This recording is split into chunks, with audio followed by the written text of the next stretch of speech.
Hi, everyone. Andy Richter here, podcasting yet again. I'm actually in the Conan O'Brien Memorial Studio. Oh, no. What happened? Where did he go? Well, I don't know. He's just not here today. Okay, so it's fine. memorial. We That's have to fine. we have to think about him in the past tense. And I want to tell you, this one today is not going to pass the Bechdel test. Because we are talking about Conan all the time. Okay. No, we aren't. I'm Okay, kidding. good. No, I'm kidding. Good. Because we're not really gonna. No. But I mean, because He might be more boring to the two of us than to anyone else. I know that's the except thing. maybe his family. No, absolutely, that's the thing. And I do feel like. By the way, I'm talking to Liza Powel O'Brien, who's here today to promote both her new podcast and her play. Oh, Isn't okay. it? Aren't you well, here? that's over, but we can talk about Oh, it. Sure. but I mean, isn't it going to Thank play? you. You're not going to. It's not going to run anywhere else. Listen, if anyone out there would like to produce it, please contact me. Well, I would, but I'm broke because somebody's show ended. Oh, is that what happened? Yeah, that's what happened. No wonder. It is tempting to. Oh, you said about him being boring. Right. Yeah, to other people. Yeah, it is. I do feel in many ways like I'm his TV wife. You're his real life wife, and I'm his TV wife. Because being with him for all those years definitely gave me, like, it made me very sympathetic towards the things that my ex-wife would go through at parties or out in the world, of just kind of all this attention being on me, and then her kind of like, oh, hi, to her, and then me. Right. And that would happen. It was astounding. I mean, first of all, he's a parade float. He can't be incognito. You know that one time, I think he's talked about this, but we were in Seattle in the winter where it gets dark at 4 o'clock in the afternoon. Yeah. And he would take these obsessively long bike rides in the dark and the rain, maybe to escape my family, who can say. Maybe to porno shops. Definitely. And he was once on the bike with the helmet and glasses so that the rain didn't get in his eyes. And it was dark and he was maybe 50 yards away from a car. And he thought, well, now I'll be, anonymous. Hey, Conan. Like people driving by, he is instantly recognizable. I don't know. In a ski helmet, you can tell who he is. And especially without a hat on, then he's really. Well, forget that. But there were so many people that used to, if he and I are out in the world, come up and say, I love the show. I watch it all the time. Can I get a picture with you? And then, okay. And then just hand the camera to me. Right. And you are. Yeah. And I'd be like, I mean, in some ways I understand it because I can understand the weird, having experienced people meeting me and saying, you're Andy Dick. And my God. Well, and being like, what? How do you get, Right. And then realize it's just something with the name. Yeah. But then sometimes they really do think you're Andy Dick, you were on the Ben Stiller show, or I don't. And you're wrong if you try and controvert that, right? You're actually no. They're like, no, you were. They're just sometimes they're weird that way, but other times it's just the synapses get all screwed up because they get excited. So I never took offense to it, and also I'm fine with not a lot of attention. So, and is that something are you fine with not a lot of attention? I don't know what to do.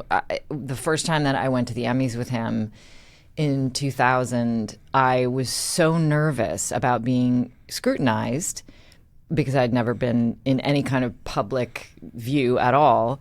And I got out of the car. Was this when you're just dating? Yeah, we were just dating. Are you engaged or just? No, just dating. Yeah. We'd been dating 4 months or something. Or, I don't know, 6 months, something like that. And, you get out of the car and there's that gauntlet of all the stands of the people screaming. And I haven't been in a long time. I don't know if it's changed, but, Yeah, they're on bleachers. They're on bleachers and they're in the hot sun. And they're making a lot of noise. Yeah. And the photographers and all the handlers. And I instantly realized, I could burst into flame, and not only would nobody notice, they certainly would not put me out. Right. Like, I am so beside the point here, and it was actually a great relief because when people say like, what superpower would you love to have? I always wanted to be invisible. Like that would have made me feel so comfortable. And I was tall early, so I was not usually invisible. So in some ways, he's my invisibility cloak, which I love. Yeah. So I feel much less self-conscious around him. Well, tell me about the new podcast. The new podcast is... What's it called? It's called Significant Others, and it's historical, and which is right on brand for Team Coco. It is not comedic. Well, but they need to branch out, too. Sure, why not? So. Stretch the brand a little. I'm feeling badly, though, for the people who, like, just followed because it was a Team Coco property, and then we're like, when's it going to get funny? But anyway. Yeah. So... it is telling stories of people who have been sort of overlooked historically, like especially people who were closely related to someone who was of significance. So Vera Nabokov, for example, who saved the manuscript of Lolita from the trash, her husband was going to burn it twice. Oh, wow. And she was like, no, we're keeping that. And she was massively important in his life overall. And they have a fascinating story. Or Mary Lincoln, I think, is out next. And that was actually Conan's suggestion because... and I was like, everybody knows Mary Lincoln. And he she's said, cuckoo. Right. And he was like, no, but she was actually really formative for him in the early years. They were quite he may not have been president if he hadn't been married to her, which I hadn't known. Yeah. So, and she had a lot of connections to the South, which helped him. So it's just 8 episodes this season. They're all along those lines. Not all spouses, not all, stories of the woman behind the man. I didn't want it to fall into that trope or just like, we're revealing that this person's actually secretly been an asshole all this time. Like there's some elements of that. Sure, you can't avoid it, but that's not the point of it. Fun. Right. Yeah. Well, it can be very fun. So yeah, that's it. And we have... great people who are voicing the subjects for us, like Nick and Megan did the Tolstoys. Nick Offerman and Megan Mullally. Yep. Yeah. And Dan Bukatinsky did Vladimir Nabokov, and Darcy Carden does Vera Nabokov. Oh, wow. And Lisa Kudrow does Elia Kazan's wife. And there's some other fun, Jack McBrair's in there a little bit, really great... people. We were very lucky to have so many lovely friends. I'm taking all the friends that Conan has needed and then gained over all this time and just using them. Yes. That's essentially what I'm doing. That's the world. Welcome to podcasting. Yeah. I know. Listen, I love leaving the house these days. So we can do it over Zoom. Do it at home.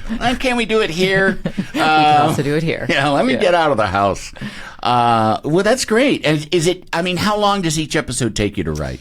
And are they half hours? Are they hours? The episodes are between 30, 40 minutes. Yeah. And then the follow-up... That's the sweet spot. Yeah. Yeah. And then the follow-up episode is usually 25.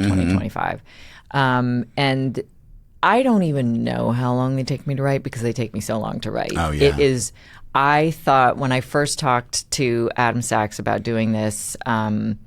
I thought, 6 months to do them all, maybe 9 if I'm really going to be persnickety. That was a year and a half ago.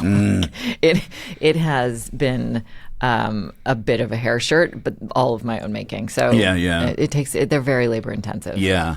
That's why I like this podcast is just chatting because I can't, homework? No, why would I sign on for homework? I literally was like, I've assigned myself 8 essays, long form essays that for no class, no degree, nobody's ever going to care. And why am I doing this? I don't know. Yeah. That's what I did. You got to do something. You do got to do something. Yeah, that is true. Do something. Yeah. So.